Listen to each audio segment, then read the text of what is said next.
नमस्कार। आज हम एक बहुत ही जरूरी टॉपिक पर बात करने वाले हैं, किडनी का स्वास्थ्य।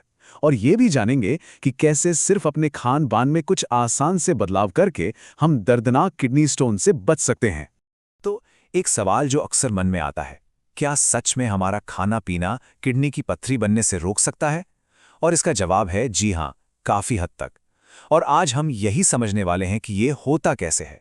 तो चलिए, सबसे पहले एकदम बेसिक बात समझते हैं। किसी भी प्रॉब्लम को सॉल्व करने से पहले ये जानना जरूरी है कि वो प्रॉब्लम आखिर है क्या। तो ये किडनी स्टोन होता क्या है? इसको ना एक बहुत ही सिंपल तरीके से समझते हैं। सोचिए, एक ग्लास पानी में हम लगातार नमक घोल रहे हैं। एक पॉइंट आएगा जब नमक घुलना बंद हो जाएगा और नीचे बैठने लगेगा, है ना? बिल्कुल यही हमारी किडनी में होता है। जब हमारे यूरिन में कैल्शियम और ऑक्सलेट जैसे पदार्थ बहुत ज्यादा हो जाते हैं तो वो घुल नहीं पाते और धीरे धीरे जमा होकर पत्थर का रूप ले लेते हैं। ठीक है, ये तो समझ आ गया कि किडनी स्टोन क्या है। पर अगला और शायद सबसे ज्यादा जरूरी सवाल यह है कि ये बनते ही क्यों हैं? क्योंकि अगर हम इसका क्यों समझ गए तो इसका हल भी समझ जाएंगे। अब ये बात बड़ी दिलचस्प है कि किडनी स्टोन्स भी अलग अलग तरह के होते हैं।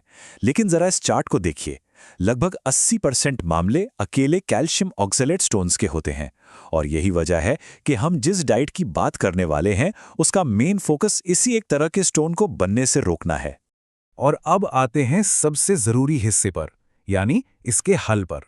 एक ऐसी डाइट जो न सिर्फ किडनी के लिए अच्छी है बल्कि जिसे असल जिंदगी में फॉलो करना भी आसान है। तो यहाँ पे ना सारा खेल है बैलेंस का। एक तरफ हमें पानी, नींबू पानी, कैल्शियम वाली चीज़ें, फल, सब्जियाँ और साबुत अनाज जैसी चीज़ों को डाइट में शामिल करना है। और दूसरी तरफ कुछ चीज़ों पर थोड़ा ध्यान देना है, जैसे कि ज़्यादा ऑक्सलेट वाली चीज़ें, एनिमल प्रोटीन, बहुत ज़्यादा नमक और मीठी ड्रिंक्स। याद रखिए, मकसद कुछ छोड़ना नहीं बल्कि सही चीज़ें चुनना है। तो चलिए थोड़ा और डिटेल में देखते हैं। देखिए, पालक, चुकंदर और नट्स जैसी चीजों में ऑक्सैलेट होता है जो कैल्शियम से मिलकर पथरी बना सकता है। रेड मीट और कुछ तरह के सी फूड यूरिन का एसिड लेवल बढ़ा देते हैं जो पथरी बनने के लिए अच्छा माहौल बनाता है। और पैकेट वाले खाने जैसे सूप और स्नैक्स में जो एक्स्ट्रा नमक और चीनी होती है वो सीधा सीधा हमारी किडनी पर बोझ डालती है। लेकिन अब अच्छी खबर की बात करते हैं। लिस्ट में ऐसी बहुत सी टेस्टी और हेल्दी चीजें हैं जिन्हें हम आराम से खा पी सकते हैं। सबसे जरूरी है खूब पानी पीना, दिन में कम से कम 8 से 12 गिलास। इसके अलावा लो फैट दूध, दही, खीरा, तरबूज, सेब और ओट्स जैसी चीजें न सिर्फ सेफ हैं बल्कि किडनी की सेहत के लिए बहुत अच्छी भी हैं। सिर्फ जानना ही काफी नहीं है, उसे असल जिंदगी में कैसे अपनाना है वो ज्यादा जरूरी है।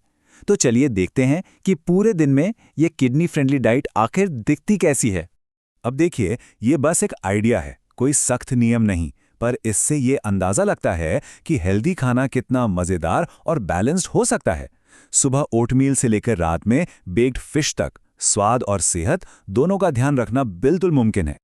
और अब कुछ बहुत ही स्मार्ट टिप्स जिन्हें हम किडनी हैक्स भी कह सकते हैं। पहला, कैल्शियम और ऑक्सलेट वाली चीजों को एक साथ खाएं। मतलब अगर पालक खा रहे हैं तो साथ में पनीर या दही जरूर लें। इससे होता क्या है कि कैल्शियम और ऑक्सलेट पेट में ही एक दूसरे से चिपक जाते हैं और किडनी तक पहुंचने से पहले ही शरीर से बाहर निकल जाते हैं। दूसरा, ज्यादा ऑक्सलेट वाली सब्जियों को उबालने से उनका ऑक्सलेट लेवल कम हो जाता है। और तीसरा, विटामिन सी के हाई डोज सप्लीमेंट से बचना चाहिए क्योंकि शरीर एक्स्ट्रा विटामिन सी को ऑक्सलेट में बदल सकता है। हाँ, ये सारी डाइट की बातें बहुत काम की हैं, लेकिन ये समझना भी उतना ही जरूरी है कि डॉक्टर के पास कब जाना है। अगर कभी भी पीठ, कमर या पेट के निचले हिस्से में बहुत तेज दर्द हो, यूरिन में खून दिखे या फिर बुखार और कंपकपी महसूस हो तो इसे बिल्कुल भी नजरअंदाज ना करें। ये लक्षण दिखते ही फौरन डॉक्टर से मिलना बहुत जरूरी है। और ये सब कुछ इसी एक सोच पर आधारित है। बात सिर्फ मॉडर्न ट्रीटमेंट की नहीं, बल्कि उस इलाज को पूरी सटीकता और संवेदना के साथ लोगों तक पहुंचाने की है। और हाँ, ये जो भी जानकारी है ये कोई सुनी सुनाई बात नहीं है। इसके पीछे 30 से भी ज्यादा सालों का भरोसेमंद अनुभव और विशेषज्ञता है जो इस सलाह को और भी ज्यादा पुख्ता बनाता है। तो इस पूरी बातचीत के बाद एक सवाल अपने आप से पूछना बनता है, किडनी की बेहतर सेहत के लिए आज से ही ऐसा कौन सा एक छोटा सा बदलाव अपनी जिंदगी में लाया जा सकता है? शायद शुरुआत सिर्फ एक गिलास ज्यादा पानी पीने से भी हो सकती है।